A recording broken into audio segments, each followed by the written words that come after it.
지금 현재 중앙선거관리위원회가 한바탕 난리가 났으며 미국 DNI, FBI 국장, 부정선거 폭로, 핵심 인물, 2025년 대선까지 정성산TV 좋아요, 구독, 알림은 큰 힘이 되겠습니다. 부정선거 문제는 국내 정치 갈등의 차원이 아니다. 가장 먼저 짚어야 할 것은 중국 공산당과의 구조적 연관성이다. 지난 2018년 중앙선관위 공식 유튜브 채널에 민주주의 관련 세계 정치인 소개 코너에서 소개된 5명의 정치인 중 3명이 중국 정치인이었다. 중국은 자유민주적 선거 제도가 존재하지 않는 일당 독재 국가이다. 그럼에도 대한민국의 선거관리기관이 중국 정치 체제를 긍정적으로 조명했다는 사실은 단순한 콘텐츠 선택의 문제가 아니다. 이는 선관위의 이념적 감수성과 대외 인식이 어디에 기울어 있는지를 상징적으로 보여준다. 그 3인 중 한 명인 왕후닝은 현 미국 국무부 차관보 대행이자 전 미국 국가안보회의 보좌관인 존 밀수가 한국 부정선거의 핵심 주동자라고 공개적으로 지목했다는 점에서 한국 선관위가 이미 오래전부터 중국 공산당에 장악되었다는 의혹을 떨쳐버릴 수 없다. 더 심각한 문제는 기술 인프라이다. 선관위 서버 관리와 관련되었다고 알려진 업체가 중국 자본의 투자를 받았다는 정황은 선거 시스템의 핵심 인프라가 중국과 직간접적으로 연결될 수 있음을 의미한다. 중국이 호주, 캐나다 등 여러 국가의 선거에 개입한 전력이 이미 확인되었고 영국 선관위 서버를 해킹해 선거인 명부를 탈취한 사실까지 드러난 상황에서 이 연관성을 가볍게 넘길 수는 없다. 미국에서도 FBI 국장이 지난 2020년 대선에 중국이 개입한 증거가 있다고 공개적으로 언급했다. 트럼프 대통령이 2020년 대선을 부정선거라고 주장해 온 것 역시 단순한 정치적 수사가 아니라 이후 공개되고 있는 자료들과 맞물리며 재조명되고 있다. 이러한 국제적 맥락 속에서 이재명 당선 이후 중국의 대한국 영향력 확대를 우려하는 목소리가 커지는 것은 결코 비논리적이지 않다. 선거는 시스템 이전에 사람이 관리한다. 2020년 총선을 앞둔 선관위 인사는 그 자체로 중립성 훼손의 결정판이었다. 문재인 대통령 캠프 출신이었던 조혜주가 2019년 선관위 상임위원으로 임명되었다. 이는 선관위 역사상 유례가 없는 정치적 인사였다. 임기 종료 이후 재임명을 시도했을 때 선관위 전 직원이 집단 반대에 나섰다는 사실은 그의 재직 기간 동안 내부에서 얼마나 심각한 문제의식이 누적되었는지를 방증한다. 여기에 화천대유 사건의 핵심 인물로 지목된 권순일이 선관위원장에 임명됐다. 특정 정치 세력과 깊게 얽힌 인사가 선거관리위의 최고 책임자가 되는 구조 자체가 이미 공정성을 무너뜨린 상태였다. 2020년 총선에서 발견된 투표지들은 통계 논쟁의 대상이 아니다. 이는 물리적인 결정적인 증거이다.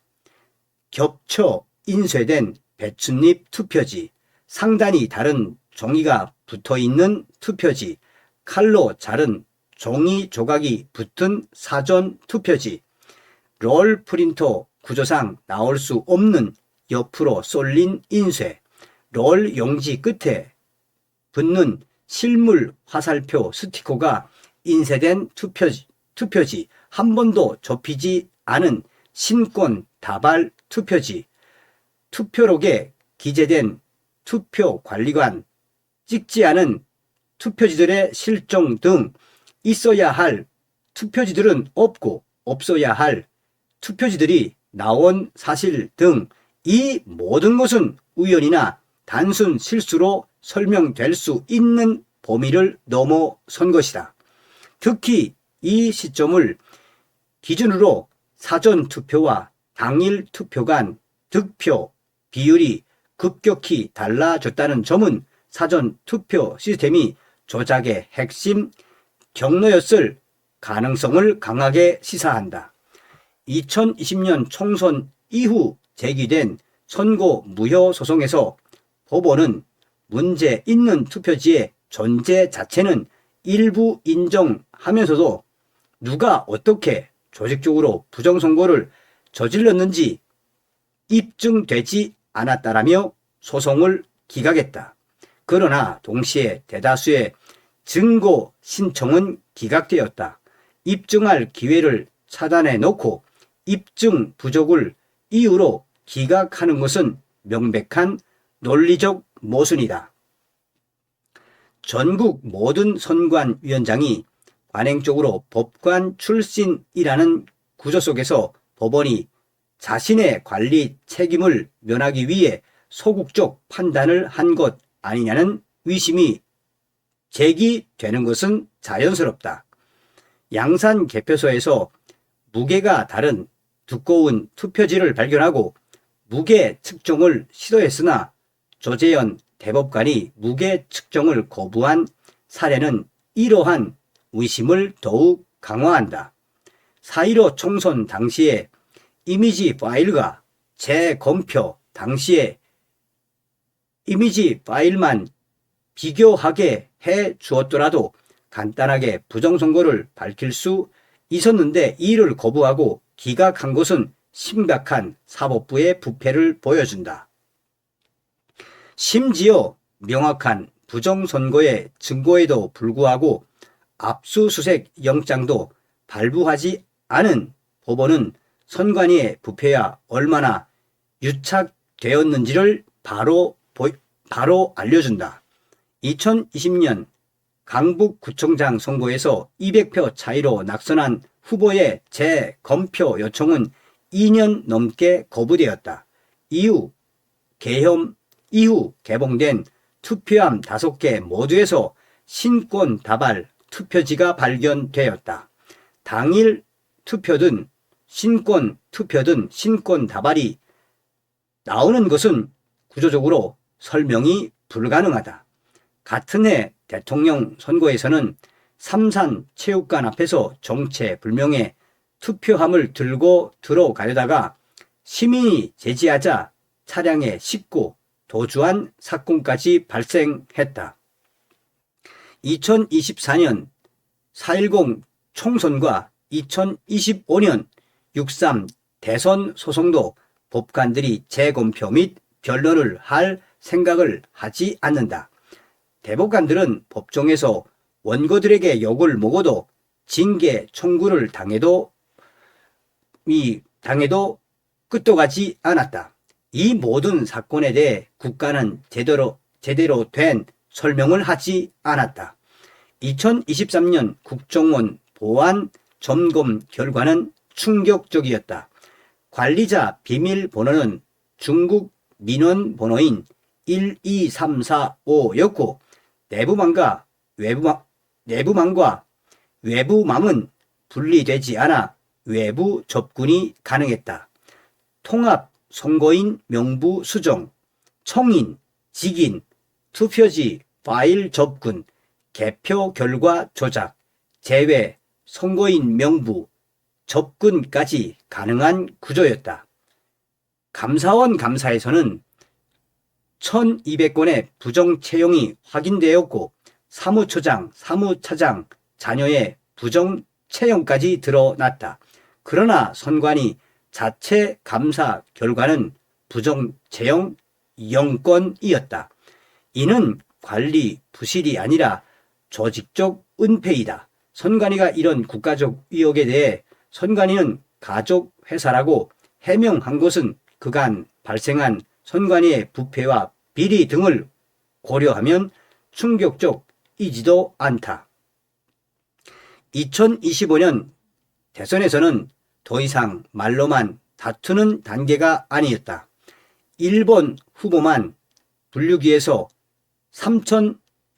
3017번 연속 개수되는 영상, 위가 붙은 투표지가 연속 등장하는 영상, 봉인지 교체 정황, 두세 장이 겹친 투표지를 그냥 진행하라는 지시, 신권 다발 투표지를 종이 가방에서 꺼내는 장면, 재단 흔적이 남은 투표지, 이미 기표된 투표지가 회송용 봉투에서 나온 충격적인 사례까지 모두 영상으로 남아있다.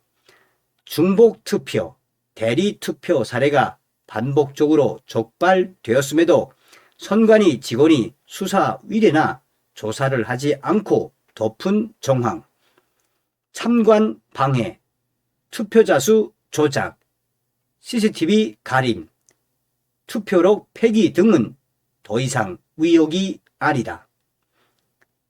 베니스위원회는 선거의 모든 단계가 검증 가능해야 하고 참관은 최대한 허용되어야 한다고 명시한다. 독일은 전자투표 자체를 위헌으로 판단했고 오스트리아는 결과 조작 증거가 없어도 절차 하자만으로 대선을 무효로 했다. 프랑스는 투명 투표함과 현장 수개표로 모든 과정을 시민 앞에 공개한다. 대한민국은 그 반대 방향으로 가고 있다. 철저히 은폐하고 있으며 우파 진영의 중국 공산당 간첩, 북한 간첩이나 이들의 포섭된 자를 심어서 음모론으로 돌리거나 관심사를 엉뚱한 쪽으로 돌리려 한다. 미국에서는 스마트 매틱화, 도미니언 시스템의 부정이 점차 드러나고 있다. 지난 2025년 DNI 국장과 FBI 국장이 부정선거 증거 존재를 공식 확인했다. 베네수엘라 전직 정보수장은 스마트 매틱을 이용해 전 세계 선거를 조작한다고 폭로했다. 그 스마트 매틱이 한국 선관위와 관련성이 있다는 충격적인 문건과 증언까지 나왔다. 미국 DNI 국장과 FBI 국장은 이를 근거로 한국의 부정선거와 관련해 충격 폭로를 쏟아냈다. 콩고에서는 한국산 투개표 시스템을 부정선거의 원인으로 지목해 한국에까지 직접 와서 항의가 이루어졌고 성남에서는 콩고 대선 투표 위조 현장이 적발되었다. 트럼프 대통령이 부정선거 국가 사례로 한국을 언급한 게시물을 SNS에 계속 공유하고 있는 것은 무엇을 말해 주겠는가? 부정선거는 이제 의혹이 아니다. 증거와 정황은 이미 차고 넘친다. 윤석열 대통령이 비상계엄을 한 이후로도 공표한 부정선거에 대해 이제 우리 국민뿐 아니라 미국 시민들도 알기 시작했다. 그럼에도 침묵한다면 그것은 중립이 될 수 없다. 이제 침묵은 부정선거 카르텔의 일원이거나 그들에게 조종을 받은 사람임을 자백하는 것이다. 이 상태로 또다시 선거를 치른다면 그 결과가 무엇이든 정당성은 회복될 수 없다. 대한민국은 지금 멈추고 점검해야 한다. 그렇지 않으면 우리는 끓는 물속에서 끝내 뛰쳐나오지 못하는 개구리가 될 것이다. 지금이 마지막 경고이다. 다음 시간에 뵙겠습니다. 멸공.